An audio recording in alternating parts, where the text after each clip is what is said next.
And he was like, sorry, I have a flat tire. For a week and a half. Yeah, yeah. I was like, that's a new one. Just in case anyone asks for it later, if somebody's absent and later wants to hear it. Thank you. So we have our special guest today. This is Oleksandr Kraiev. He's the director of the North American program in the Foreign Policy Council called Ukrainian Prism, which has been described to me as a think tank in Kyiv. And Alexander is joining our course, which is Russian 4220, 5220, called Stories of the Self. And we've been learning about ways of expressing ourselves autobiographically. And so one of our questions will be just about everyday life in Kiev, but also people are very interested in Alexander's work during the war so far. And this talk is sponsored by our department, the Department of Germanic and Slavic Languages and Literatures. So Alexander, the person who wrote the question about everyday life isn't here, so I'm going to ask her question for you. So we wanted to begin with that one and then maybe go from there. This was Becky's question. She asked, how has your everyday life changed since the conflict has begun or evolved between Russia and Ukraine? Basically everything changed because as for now we have the so-called common date hour, which starts at 10 in the evening and ends at 5 in the morning.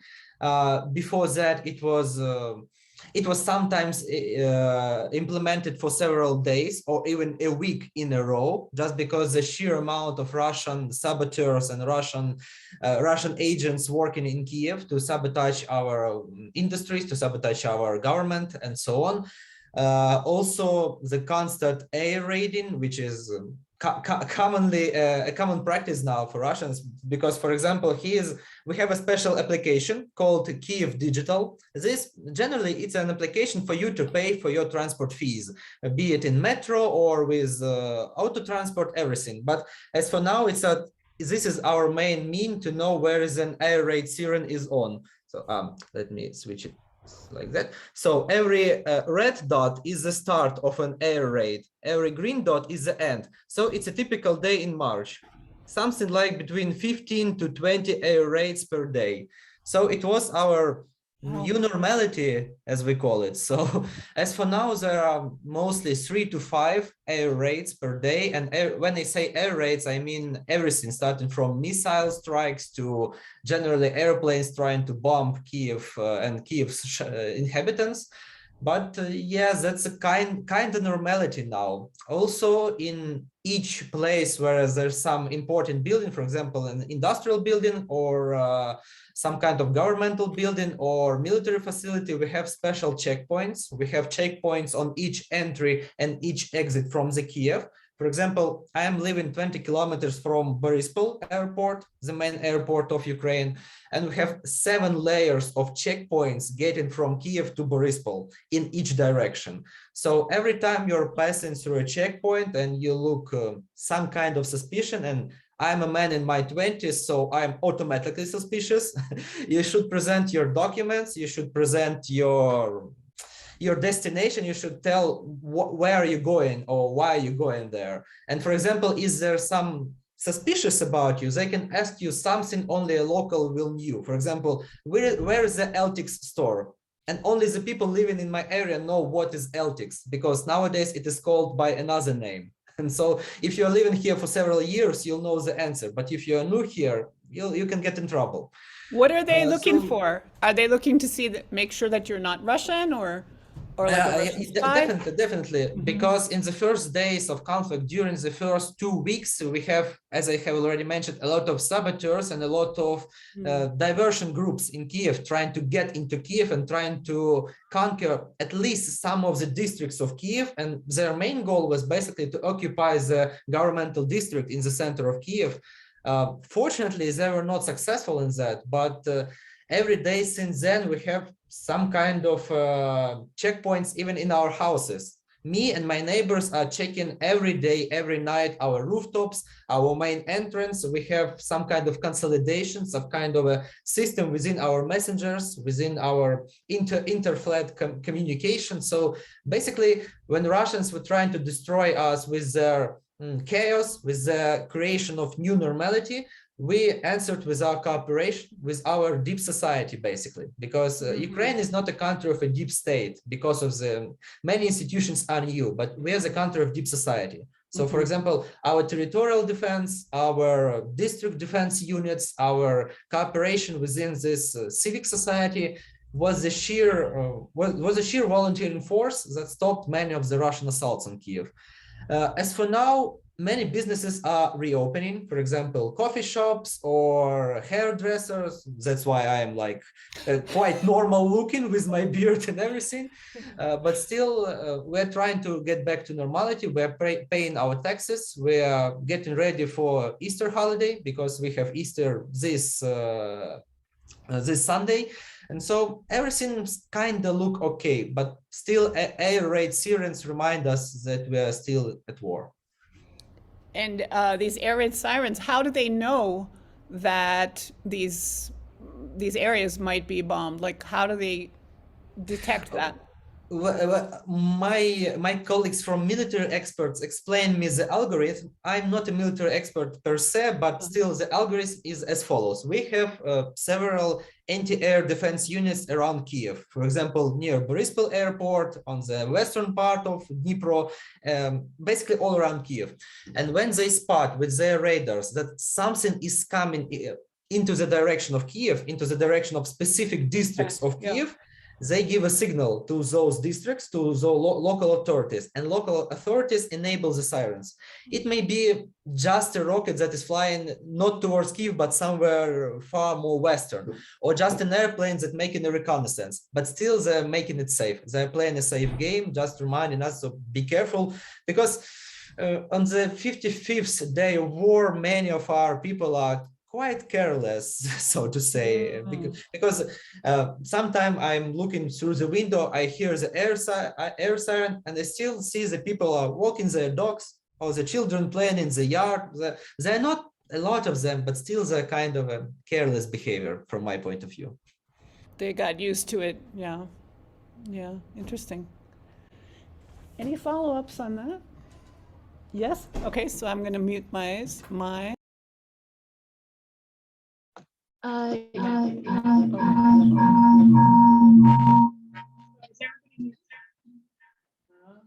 Okay.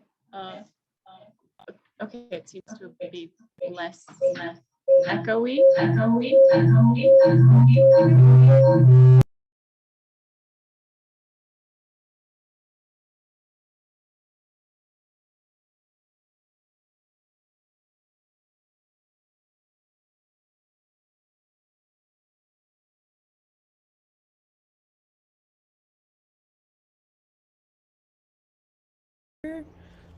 and I can also move it over. Okay. Мы попробуем вот так. Am I being heard now? It's okay. We have the same problems with the mic in our office, so no problem. Okay. I wanted to ask, because of course there is this distinction between what is happening at the moment in eastern Ukraine and then what is happening in Kyiv and in the west, Lviv and such. Is there a feeling at this point, you were saying that for people air raids are the new normal, that they're not even sheltering. Is there this feeling that if you're in the west of Ukraine, that you're more or less safe if you're living in Lviv or Kyiv, and that the real threat is in Donbass? Or is there really a sense that all of Ukraine is still under attack and that no one is safe? Well, that's a kind of interesting question, because to some extent it's a common knowledge among me and my colleagues that the main strategy of Russia is to create this feeling of unsafety whenever you are in Ukraine. That's why they bombed Lviv airport. That's one of the reasons they bombed Uzhhorod. And Uzhhorod is a small town, if I'm not mistaken, 1,500,000 people in the western Ukraine with no logistical or even no military importance, but still it was bombed. Why? Just to show that any place where you're hiding from Russian bombs is not safe for you. Yes, there is definitely a feeling that when you move to Western Ukraine, you're much more safe, you are much more protected from the air raids and all that stuff. But I do believe that starting from the third week of the war, it's a common understanding among Ukrainians that there is no safe place. Okay, let it be. We'll still fight, we'll still move on and carry on. So we're keeping calm and carry on with our volunteering, with our fighting, and with everything else. So if we speak about the first 3 weeks of war, that was definitely a big narrative among our population, where it is safer, where it is not safe, shall we move, shall we evacuate abroad or something like that. But as for now, there is basically no such, let me say, discussion. Yes, we understand that it's more safe in western parts than, for example, in Kyiv, and it is more safe in Kyiv than, for example, in Kharkiv or in any other eastern district. But there is no significant discussion about it. We are just where we are. We're trying to do as much as we can where we are. If you're, for example, somewhere near Luhansk or near Mariupol, you should evacuate. And the reason is not your safety per se, but it's just because for our armed forces not to waste time protecting you and only to use that time to defeat the Russians.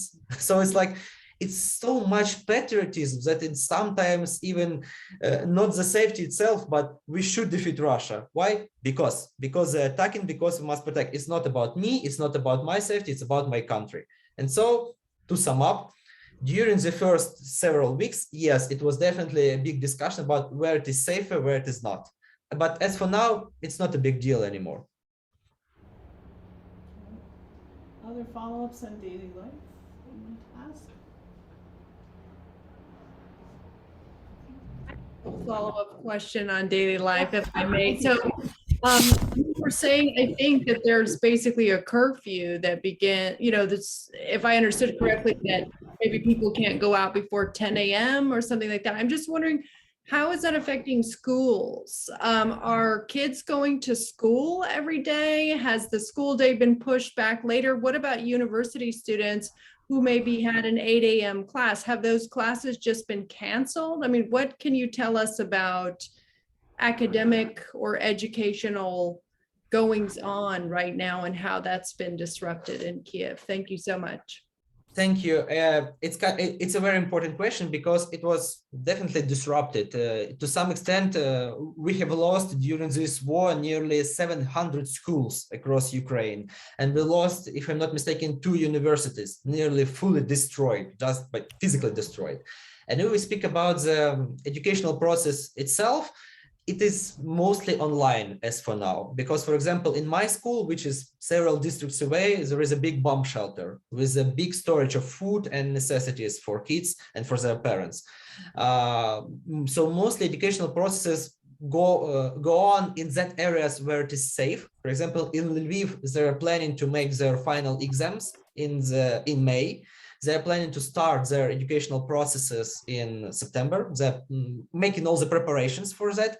But if we speak about Kyiv, mostly our education is online. We have also canceled all the final exams for our grade classes, for example, for grade class in middle school, for grade class in high school.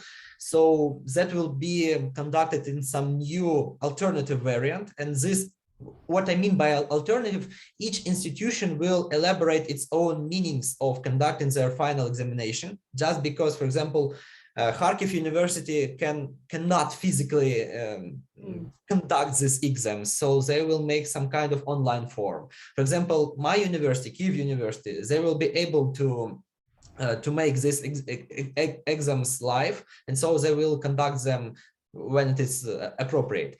As for now, I'm myself a PhD candidate at Kyiv National University, and so I still have my classes. I still also teach because we have our pedagogical practice, and everything is online. Because, for example, in my latest class, some of my students were residing in Poland, some of them were residing in Italy. One of them was in Zaporizhia, which is nearly a front line, but he was still able to connect me via Zoom. So the situation is very different. It is very improvised to some extent, because each school, each university, each system improvises to the extent they can to provide the children with some kind of material. And for example, in Chernihiv and in the Chernihiv district around the city, they created a series of video lections or video online courses for the students and for their pupils, starting from the, if I'm not mistaken, middle classes. So yeah, we have some means to conduct the educational process, although it's very far from normality. More questions about everyday life? Anything occur to you to ask? Maybe I think Daria's question would be a good one to go next. Do you remember your question? Where do I say it? Here. Yeah. Right Okay.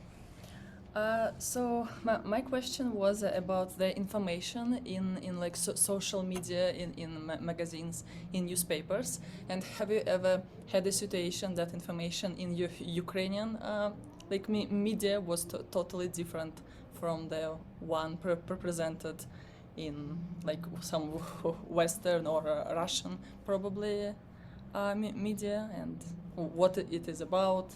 If you could tell us more about that. Thank you. That's kind of interesting question, because it's within my direct duties as for now, because I'll start with it will even answer the other question, what is our work right now? Well, basically our analysts right now are the part of so-called informational troops or informational forces of Ukraine, and our main task is to disintegrate Russian disinformation and to promote Ukrainian information, to promote truth about the conflict and first-hand evidences about what is going on here and about the processes, about the political processes, for example, about what we need to defend ourselves, what particular steps do we need for example, the next UN resolution to be adopted, or for the EU membership, or for the OSCE voting taking place. Everything concerning this and concerning the analytical approach to the situation is within our competence. We have no direct leadership from the government. We have only guys, we need you to promote this narrative. We need you to understand this, this, and this. And so you need to disseminate this information. You need to make it adaptable for different sources, for different audiences, for different approaches. So we need to promote this, this, this. Also, we have the information that Russians did this, this, and this. You need to adapt this into some kind of informational material. So that's our work, basically. We also have some non-formal community of cyber specialists and hackers, which we call cyber troops. They basically defend our work from Russian hackers, from Russian cyber attacks. And so we have this big background communication between informational forces, cyber forces, and the government. The government is basically making if you will, there is something similar to Ukrainian Cossacks and to old Ukrainian times when there was leadership that only make general order. So go there and did this, and everyone else was elaborated on the lower level. So the same is here. Once again, deep society is working.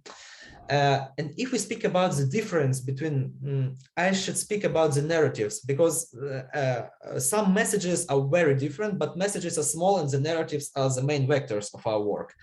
Well, if we speak about the Russian media and the rest, because that's the kind of pattern we have, Ukrainian media is kind of very similar to Western one in their approach to the conflict, even in their terminology, in calling what the Russians are doing is genocide, in calling it a war against Ukraine, not a conflict, not something like some crisis, as the Russians call it.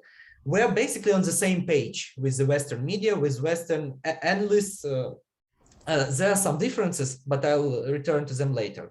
If we speak about the Russian media, well, basically it's, I'm sorry for this phrase, but it's utter BS, because it's mostly Russian state propaganda. They started from calling it a special operation, which is like on the small territory, and then they elaborated some kind of war against Nazism. It's a war against Nazism, but you cannot call it war because it's a special operation. Why it is special operation? Because we cannot call it war. And then they provided evidences that Ukrainians bombed Kyiv, that Ukrainians bombed Kharkiv, that Ukrainians bombed Mariupol. Why? They said that is to show that Russians bombed it. So their logic is like Ukrainian bombing Ukrainian cities just to show that Russians are bombing Ukrainian cities. Seems logical? Of course not, but still they're trying their best. But we should understand there are different approaches, there are different audiences. For Russian media and for Russian even social media, the main audience is their inner audience, internal Russian audience. But for Western media, and especially for Ukrainian media, the main audience is the general audience, the global audience, even in those countries who do not support sanctions and do not support Ukraine.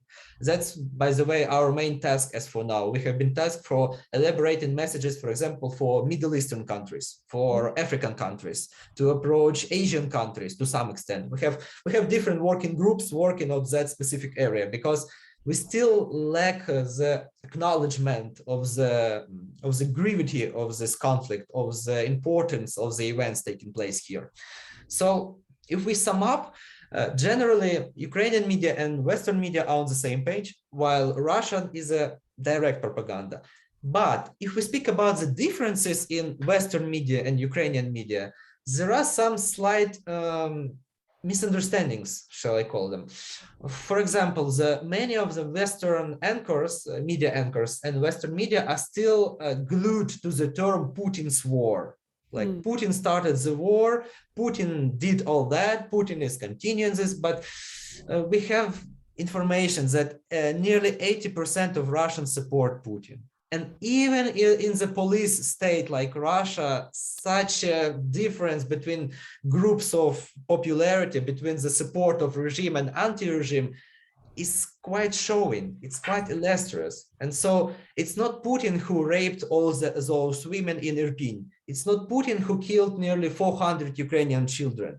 It's not Putin who gave the orders to bomb our schools and maternity hospitals. And you should understand that there's a common responsibility of Russia. It's not Putin-Ukraine's war, it's Russian-Ukraine's war. So basically, there's the main difference between our approaches. But still, every day, I see more and more media adopting the term Russian-Ukrainian war and not Putin's Ukraine war. So we have some kind of process going on here.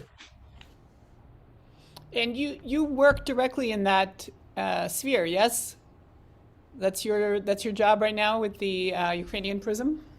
Yes. So basically, my job within the Ukrainian Prism was I was the head of the department that was working with North America program, and North America program encompasses the United States, Canada, to some extent Mexico, but it's not a very active narrative in my book. And also because we lack British experts, and I started my academic career with British expertise working on Irish topic. And I also remember there is one Irish question for today.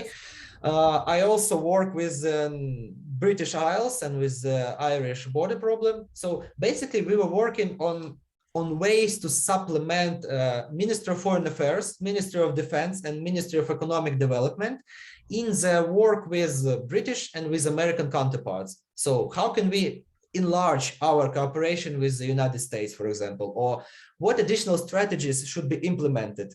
Because yes, the MFA is a big institution with a lot of experts, but they're working on day-to-day tasks. And we as a civil society expert, we have the time and expertise to elaborate specific grand strategies to help them create the strategies. But sometimes there are some even comical situations. For example, my colleagues helped to create so-called Far Eastern strategy of Ukraine. We implemented a specific strategy for cooperation with Far Eastern, as we call them, but it's mostly like Japan, China, Korea, and East Asia. And they helped to create this document. They created the parts of it, but they were refused to give access to this document because it was a secret governmental document in the end. So they created it, but then they were refused to take part in the whole process of implementing it. Well, that's the state politics. That's how it goes between civil society and state. So it's okay for us. So that could happen to you too, I suppose, to be To some blocked extent, but our American vector of foreign policy is quite open, Oh, okay. especially for civil society. So for me, it's more like an open book to work for. Interesting. Follow-ups on that? Or next question? I have a follow-up question. Can I ask a follow-up question? Yeah.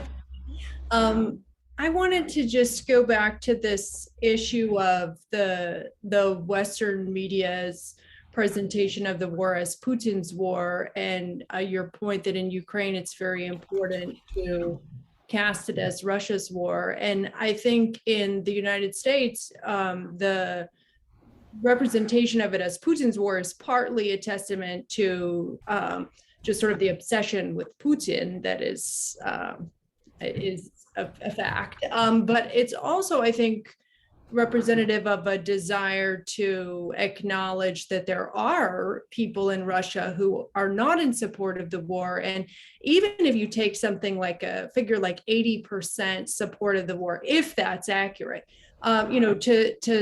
to say that there's maybe 20% of the people who are not in support, whether they're actively opposed or, silently opposed, or, I don't know how many people, I guess I'm just thinking, even if you just take 20%, isn't it important to acknowledge the presence of that opinion? Because doesn't it on some level, if you cast it as Russia's war, doesn't that in some way support Putin's regime by supporting the notion that there's really no Russian position other than the state position? And doesn't that somehow bolster his power to not acknowledge that? I just wonder how people are talking about that and thinking about the importance or lack of importance of discussing or acknowledging opposition to the war in Russia. Thank you.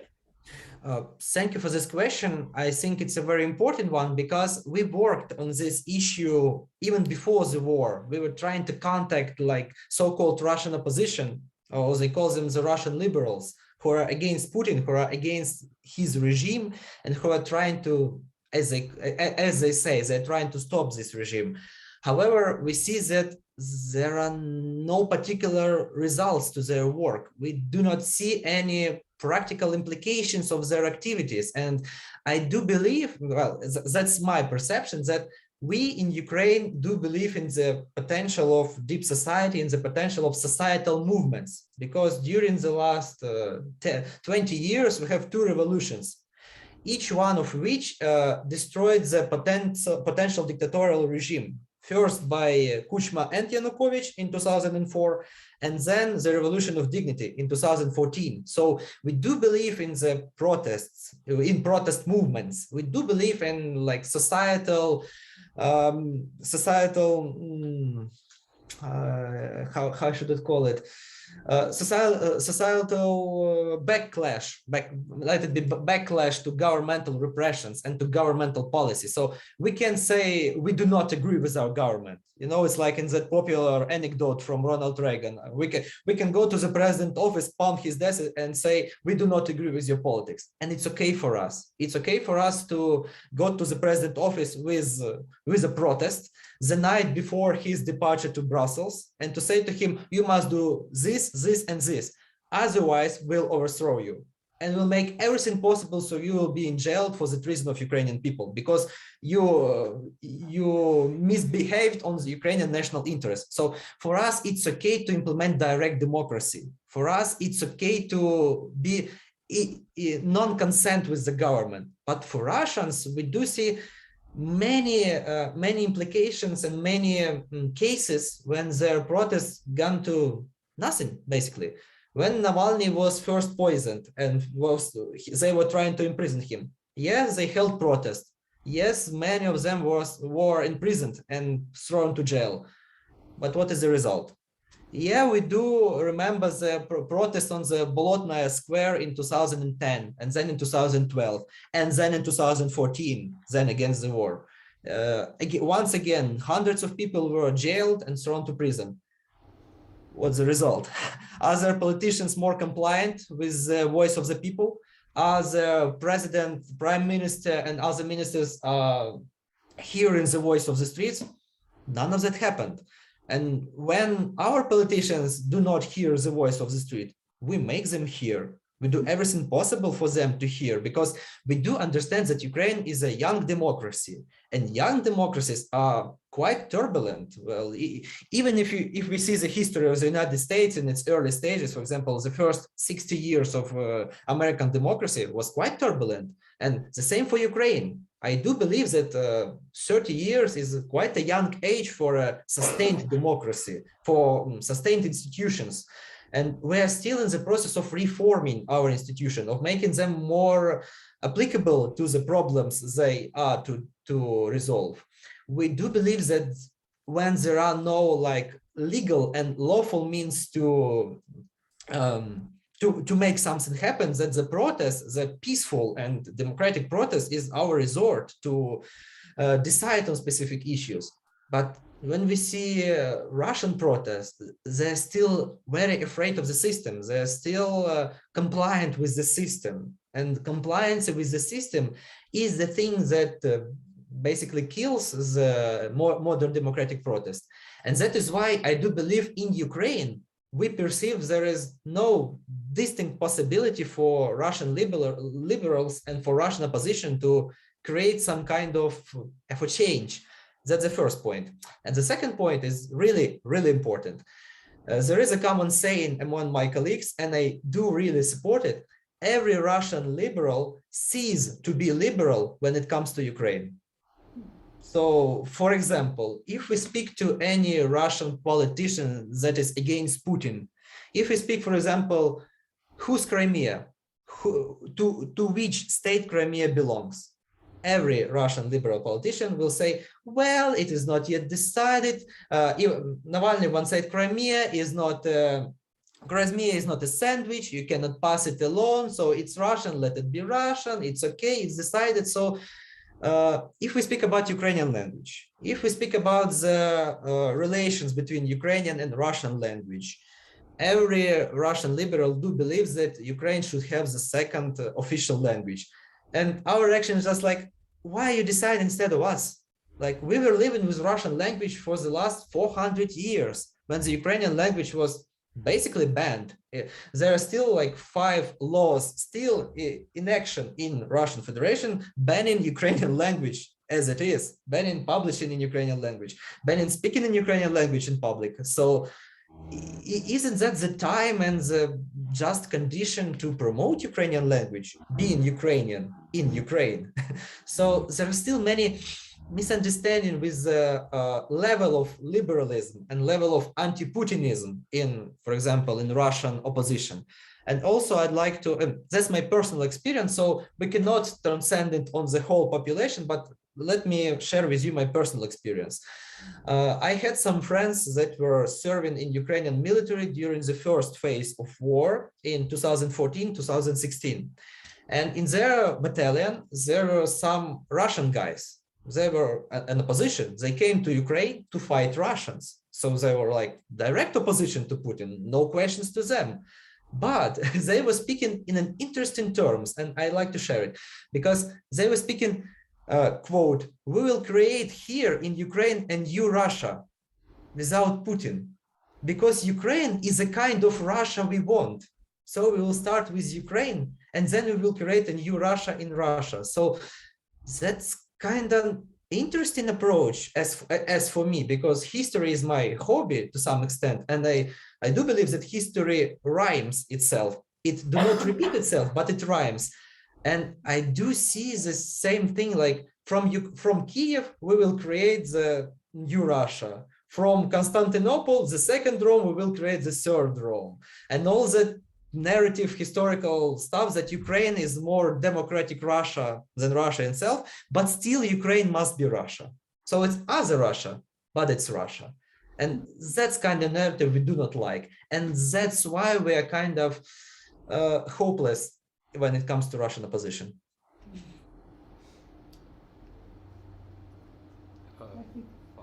I'm sorry if I was too political on this thing, but I was just transcending what is going on is in our informational bubble. Thank Yeah, I just have a follow-up question about the liberalism within Russia. Do you think by calling the failure of liberalism in Russia in a way kind of delegitimizes like the movements, which I guess like in the future could hurt any future movement that would change Russia for the better by saying that the failures of their liberalism is a product of their complacency? That's an interesting question. Because for sure that may create some mistrust, for example, to the notion itself of Russian liberalism, to the movement, and maybe any future approach to Russia from the liberal point of view, from the liberal agenda, may become a failure, and because of such an approach. But at this point in history, it is from the point of view of my colleagues and from the point of view of our government, it is more instrumental to promote such approach, to promote more general approach to Russians and to their system, because we do not believe, our system does not believe that these changes, that liberal changes in Russia could take place in the nearest future, for example, in the nearest 5 years or nearest 10 years.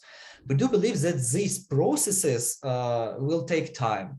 At the same time, if we condemn the society and the system as a whole, that we are hoping for, to some extent, we're hoping for the repetition of the German scenario, of their common responsibility for the atrocities the regime produced, and their common responsibility for their inaction during these atrocities. Because there was a common saying among our journalists that previously we believed that if during the Hitler reign there was internet, the Germans will rise and stop Hitler because internet will provide them with all the necessary information.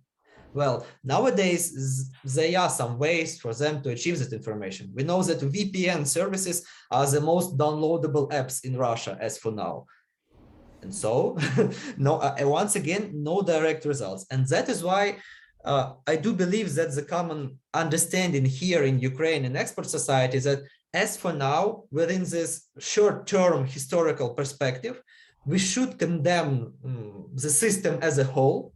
And then after the transformation, and in the best case scenario, after the dissolvement of the Putin system as it is, we would be able to start speaking about Russian I'm sorry, a lot of talking, about Russian liberalism and Russian democratization as a whole. But as for now, it is not practical in these terms, because that will, to some extent, makes some part of the population excludable from this responsibility. And to that extent, that will make some loopholes, maybe even legal loopholes, if we speak about the legal process in The Hague or in other tribunals, that will make a loophole for the Russians who committed those atrocities to escape responsibility. And that is why, from the judicial and from the practical point of view, our governmental system as for now stands for this general approach. But it's nothing to say about the historical perspective. In historical perspective, of course, we do want to see this territory, which is now Russia, as a democratic country, or countries, or whatsoever.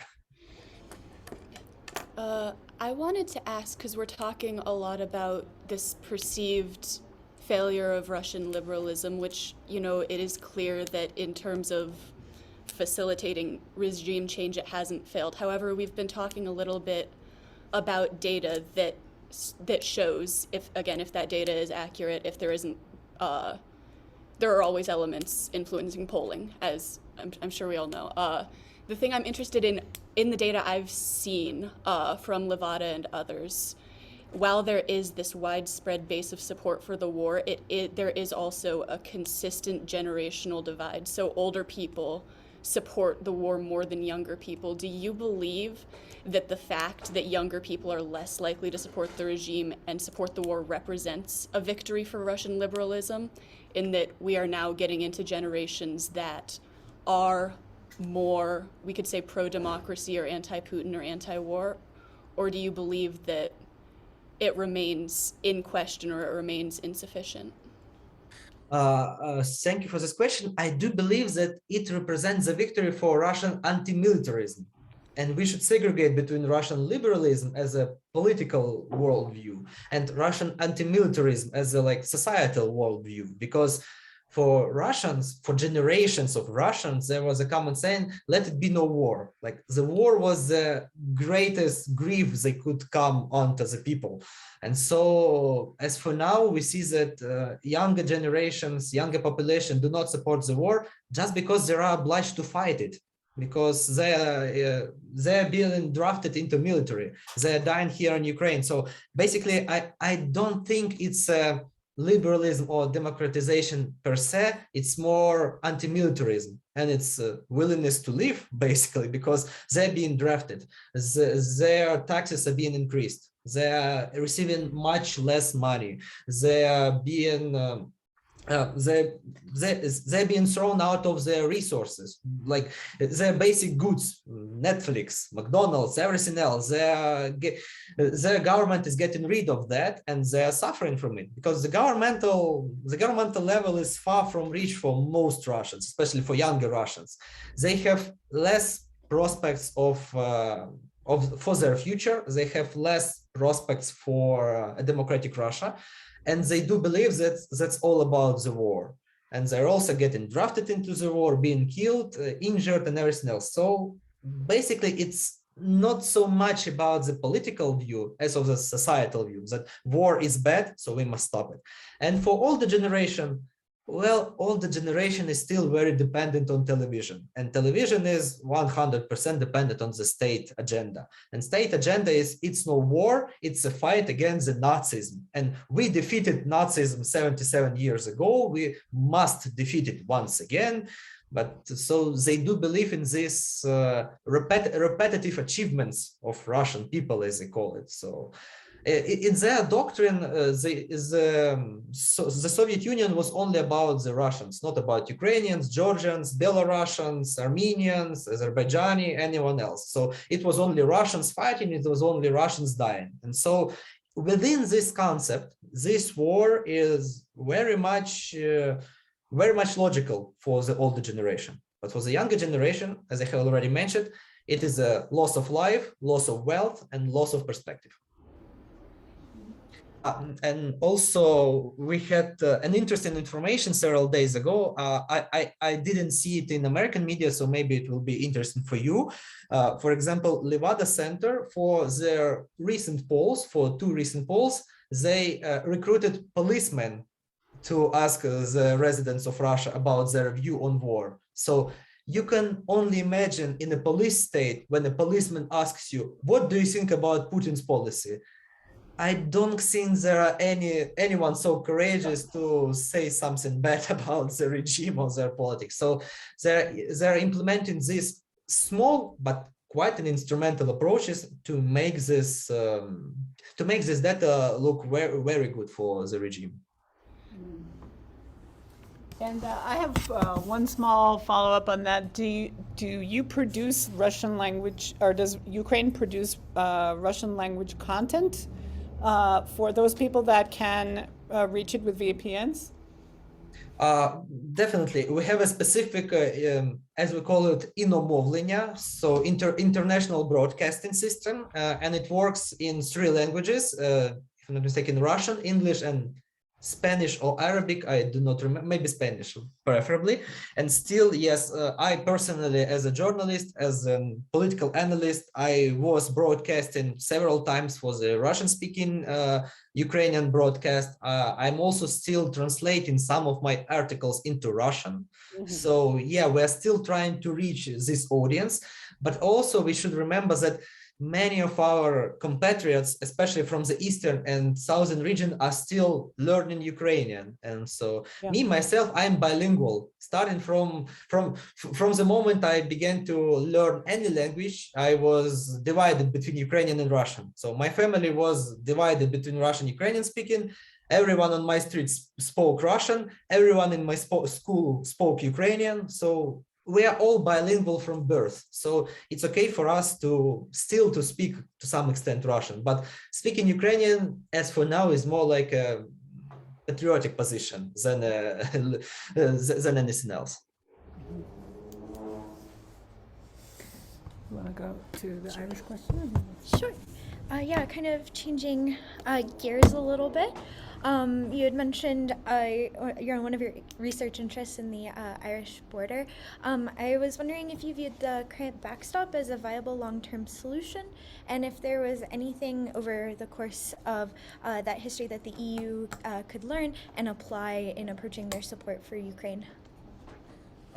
Thank you. That's an interesting question because my master thesis was about the experience of trans-border cooperation of communities on Irish border, which can be implemented for trans-border cooperation of communities on Ukrainian border. So I was researching this topic from the other side, from what Irish experience can do for Ukrainian divided communities.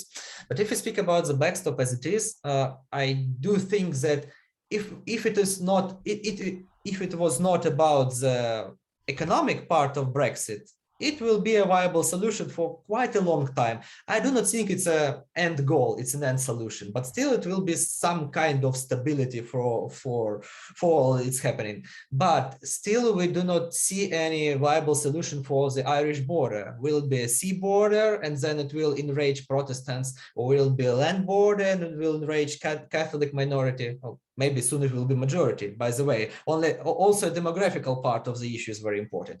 So if it was not about the economic part, so the Irish border and other economic misunderstandings, let me call it, with France and with the EU as a whole, then the backstop will be a viable solution. But as for now, we see that the system may crumble as soon as the Ukrainian situation is resolved, as soon as Russia is defeated, as soon as all other problems are resolved. We will once again recall the problems of Irish border. So it's unfortunately it's this cynical cycle of history. I'm sorry for such wording, but still, I do believe when we will come to Irish border once again, the only viable option to resolve the dispute is to resolve the issue on where the border should be, where the custom border will be, in the Irish Sea or on the island itself. And the decision upon this topic will be like the decision upon the backstop system itself. Will it continue to function? Will it evolve to some extent? Will the Johnson implement his so-called high-tech solutions for the border, but which we do not know what high-tech solutions he meant? But yeah, it's a solution but for some time. It's something like making your glass repaired with a duct tape. Yes, it will help you for some time, but then the glass will break further and further. If we speak about this experience, if we speak about the border and the problem in Ukraine with borders, I have come to the same conclusions in my master thesis, that if we speak about the Irish issue, we speak about the definite international borders between Northern Ireland and Ireland. If we speak about the Ukrainian issue, we speak about the so-called administration lines, or in some parts, it's also the line of contact, so the line of direct military engagement. And that's the part when it gets kinky, because if we speak about the established international borders, we can speak about some kind of cooperation, of some kind of institutions, of some kind of legitimizing the process. If we speak about the so-called administrative line in the eastern Ukraine or on the border with Crimea, we cannot speak about any legitimate instruments to be implemented, because any legitimate trans-border instrument will mean that we as Ukraine acknowledge that this border, so the Crimea is no longer Ukraine. So from Ukrainian part, we cannot acknowledge these lines as borders. And that is why we cannot start any processes of trans-border communication. For us, the only border that exists is the official border of Ukraine of 1991, of the day of our independence. End of discussion. And for Russia, well, they acknowledge these so-called republics, but we call them in Ukraine terrorist organizations. They acknowledge Crimea as a part of Russia, and we still acknowledge Crimea as a part of Ukraine. So unfortunately, none of such official channels of cooperation that were implemented within the Irish border issue cannot be implemented in Ukraine. However, some low-level cooperation, for example, between the divided communities, because this line, that administrative line sometimes divides even the whole town in half. So maybe the local communities can cooperate to some extent on some infrastructural project or some projects of educational systems, of some engagement. But once again, when we speak about the Irish border issue, we speak about two legitimate state entities. And if we speak about the Ukrainian issue, we speak about Ukraine and the terrorists from the other side, which still continuously shell Ukrainian territories throughout the whole 8 years, starting from 2014. So there is much and much less space for negotiation and cooperation, unfortunately. And also, there is a big problem. I do suppose there is the same problem in Ireland to some extent. There is already a big generation of young Ukrainians who were raised on that territory of those terrorist organizations who started to go to school a year ago. And they started to go to school in the so-called Donetsk People Republic. And they're talking about the so-called Donetsk history, like the old Donetsk people came to this land something like 1,500 years ago. They have their own Donetsk language, something in between Ukrainian and Russian nobody else is talking about. They have their school books talking about it. They have their own national heroes of Novorossiya. Novorossiya is basically a big Russian project of enclaving the whole Ukraine from the far southern part in Odessa to the eastern part in Sumy, Chernihiv, Kharkiv, and all that districts. And so, yes, they have their own informational bubble, and it is very difficult to get through this bubble and to get some kind of communication going on, especially in the situation of open conflict. So, to sum up, backstop is a viable option, but for a short period of time. The main issue is about the custom border and the new economic deals. And if we speak about Ukraine, there are some initiatives we could implement from the Irish experience. However, there are many difficulties, especially within the informational sphere, if we speak about this implementation. Thank you. So my question was more about your perception of current foreign involvement in aid efforts. And should Western nations like the United States be contributing more? And is there anything citizens or students can do to help? Thank you for this question, because it's a very important question, and there are several points that I would like to mention. Well, first of all, I would like to thank our Western allies. I would like to thank the United States of America, because the help that your government and your people have provided us was really viable. It was one of the parts of our victory. And for me, as a citizen of Kyiv, it was one of the part of the protection of my city, of my people, and of driving the Russian back from our region. So thank you for that. But still, there is a lot of work to be done. I'd like to quote Biden on that, because he said, if we are not ready to pay the price now, we will pay a much higher price later. And that is the issue here, because right now we are not talking about Ukraine trying not to lose. We're talking about Ukraine trying to win. And so we are trying to reclaim all the territories, at least as it was on the February 23rd, before the invasion.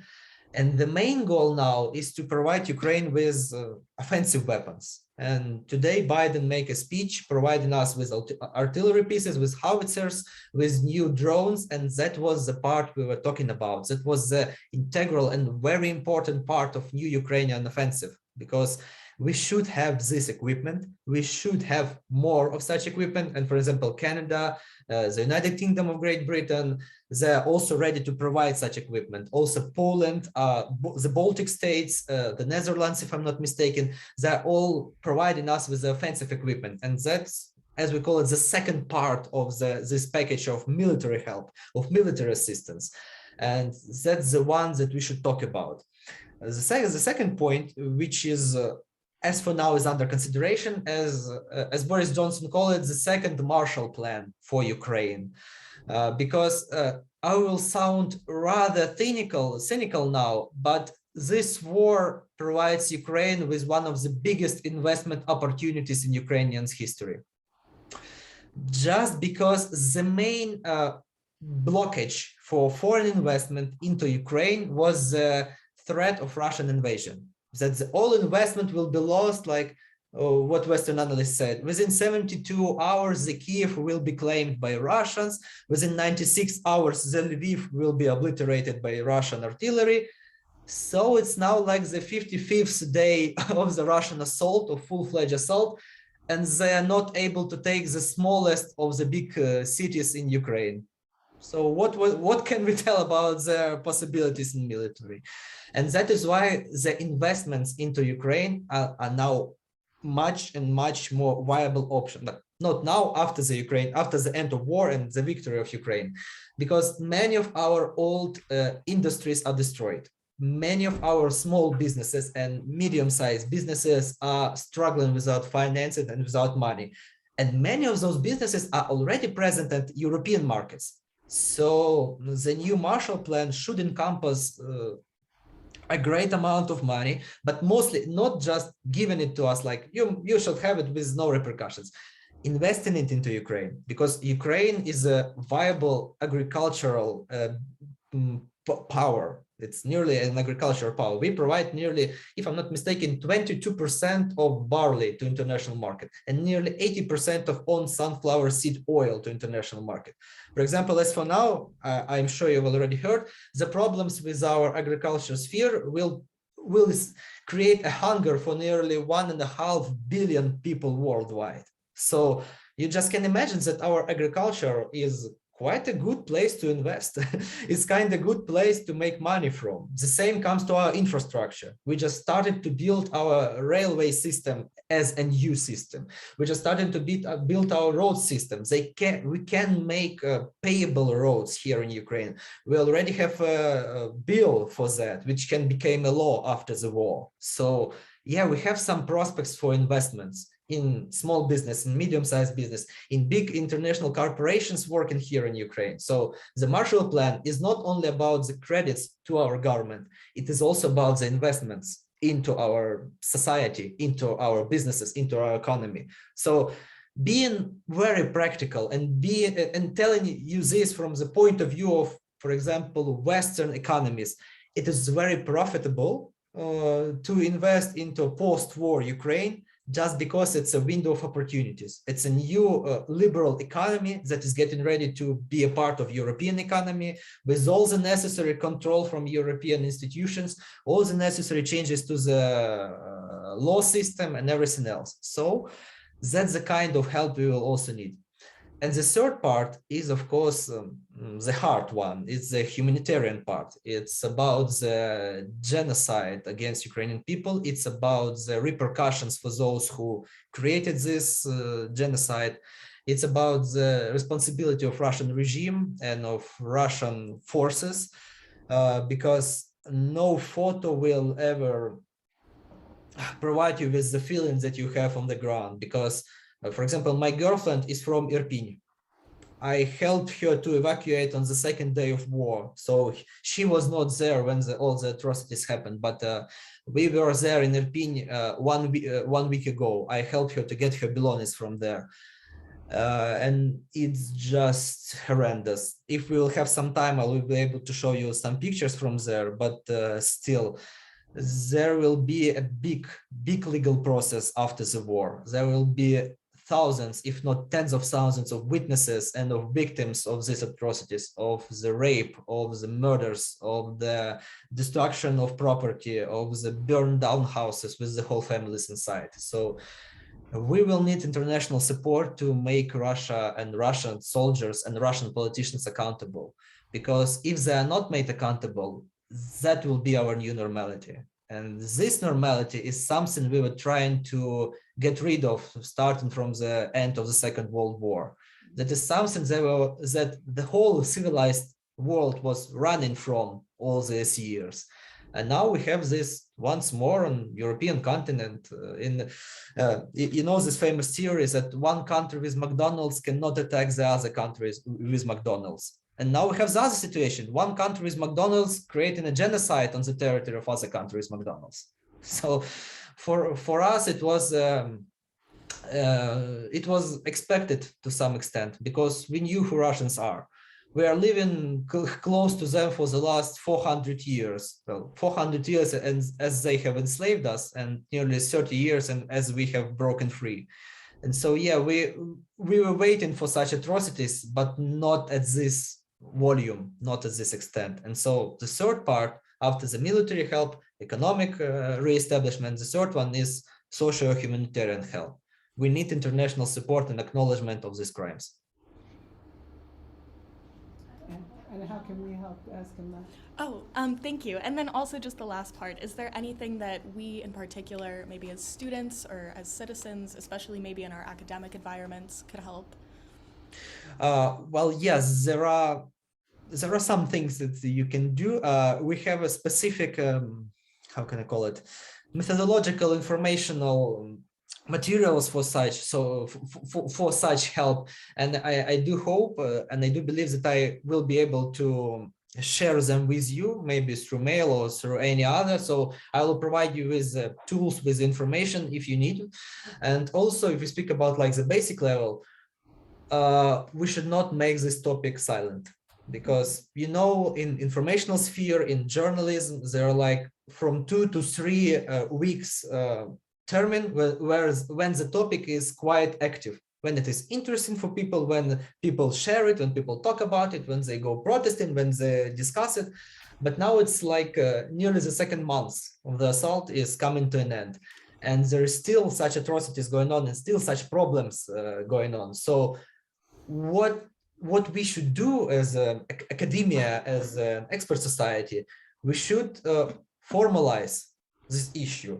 It's kind of not appropriate to say formalize, but what I mean is we should make it a part of our work, not a part of our, let's share it to Facebook, let's share it to, no, let's call my congressman, they know about it, they're working on it. But we should make it more, how can I say it? We should make it more visible within the expert, within the professional environment, because experts, professional academia will be those who will resolve the political issues arising from it, the economic issues arising from it, and the humanitarian issues which are currently present. So we could provide more grounds for discussions. For example, just like this, we can provide more opportunities for academics to share their thoughts, or to create some scientific materials, or to make the student-to-student discussions, because I have a lot of students myself that speak great English, and they are ready to speak with their counterparts from anywhere in the world.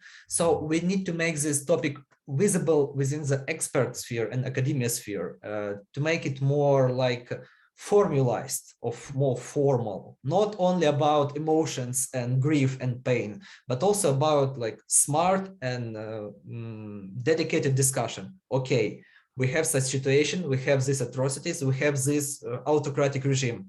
How can we resolve these problems?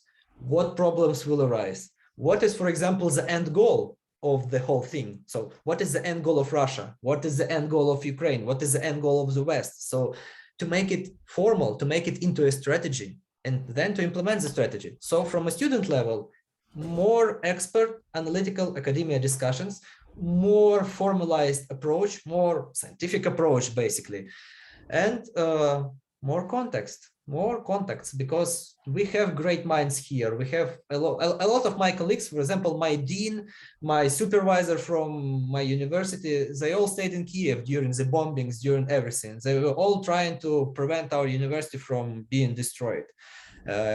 So yes, Ukrainian academia is doing its best to survive and to disseminate its knowledge. And we will be very glad, we'll be very thankful for your support in this process. Thank you. Thank you very much. I'm passing the microphone to Hannah. Oi. Hannah, you might have to come here. Just stick your head in between Aaron and Dave. He just needs to hear your question. Oi, did I pull it out of the wall? No, I didn't. Okay. Yeah. So my question had more to do with the initial talk about economic growth that you had touched on at the beginning of your previous answer, and I was wondering, how do you think that the Ukrainian people can consolidate basically this really long and labored process, both legal and infrastructurally, of rebuilding the country and bringing people that have fled back, how we can consolidate those processes with the economic growth that is to come of Ukraine's success in this situation. Thank you for this question. Yes, that's a very important question for us. How can we bring back all the peoples that left the country because of war? As for now, if I'm not mistaken, there are nearly 5 million people who fled from among our 40 million population, and more than 10 million are internally displaced persons. So they're like migrants, but within the borders of Ukraine, so they're not generally migrants. We do not call them that.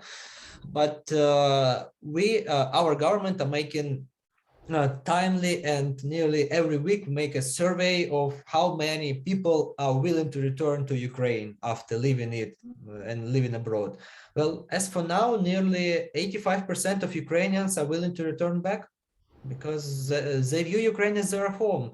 And there is, for example, when I was in Irpin, I heard one great quote from the neighbor of my girlfriend who was cleaning her apartment from the shattered glass from the window. She was talking on the phone and she said, well, what else should I do? That's my home. I have no other home. Where should I live? Nowhere. I should stay here. I should rebuild it. And I do believe that's the common notion among Ukrainians. There is no Ukraine number two. There is no Ukraine plan B. There is only one Ukraine. And so as for now, there is no radical problem concerning the return of the people who are currently abroad, who are currently migrants. There is definitely a big problem with the rebuild process and its correlation with the influx of investments. You mentioned that right. At the same time, my point was that we can consolidate those processes, and so the investment itself will not be a long-term investment into the functioning business. Some investment, especially the government level investment, can be done into the rebuild processes, and it can also be regarded as an investment. So you're helping to rebuild something, and of course you'll have a share of the profit, because without this investment, this will still be shattered to pieces by Russian rockets and bombs. So I do believe that as for now, this conflict, this war of Russia against Ukraine created many opportunities for the political system to change in the world. Well, basically, myself, it's my point of view, but I do perceive this war as a crisis of the current international system. Something like the Crimean War for the Vienna international system in the late 19th century. Why it is crisis, but not the end of the system? Because crisis for the system is something that promotes them to evolve, to adapt to new situations. What is the cornerstone of this system? International law and international organizations and multilateral transnational cooperation, both political and economic. Does the international law prevent this crisis? Does international organization make something visible to resolve this crisis?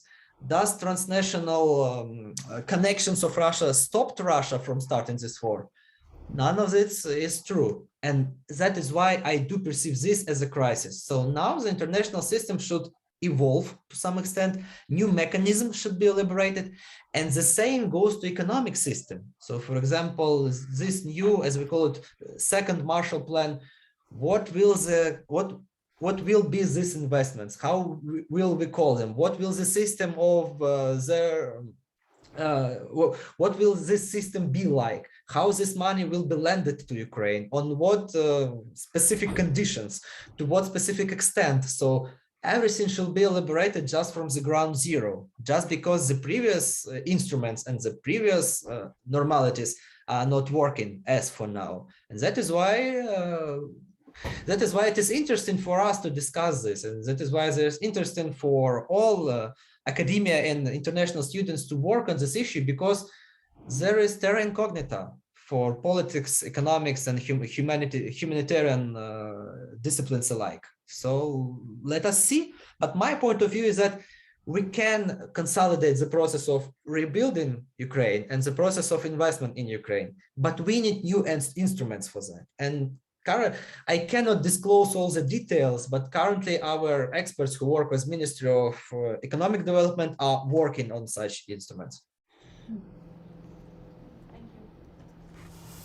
So we're out of time, but thank you so much for speaking with us. We're really sorry that your country and you are going through this, but we really appreciate your just sharing a little bit of your point of view and your life with us today.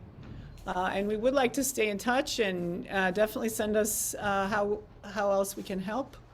For sure. And also, I would like you, Laura, please to spread my contacts, maybe my email or my Facebook, because I'd like to stay in contact and I'd like to contribute in any possible way, because that's a part of our informational work. It's a part of our patriotism as for now. Fantastic. Well, good luck to you. And thanks again for coming and visiting us here in Boulder, Colorado. We hope someday we'll meet in person. Thank you. Hope for that too. Bye-bye. Okay, thank you. Bye-bye. Yeah, cool. Thank you. Thank you.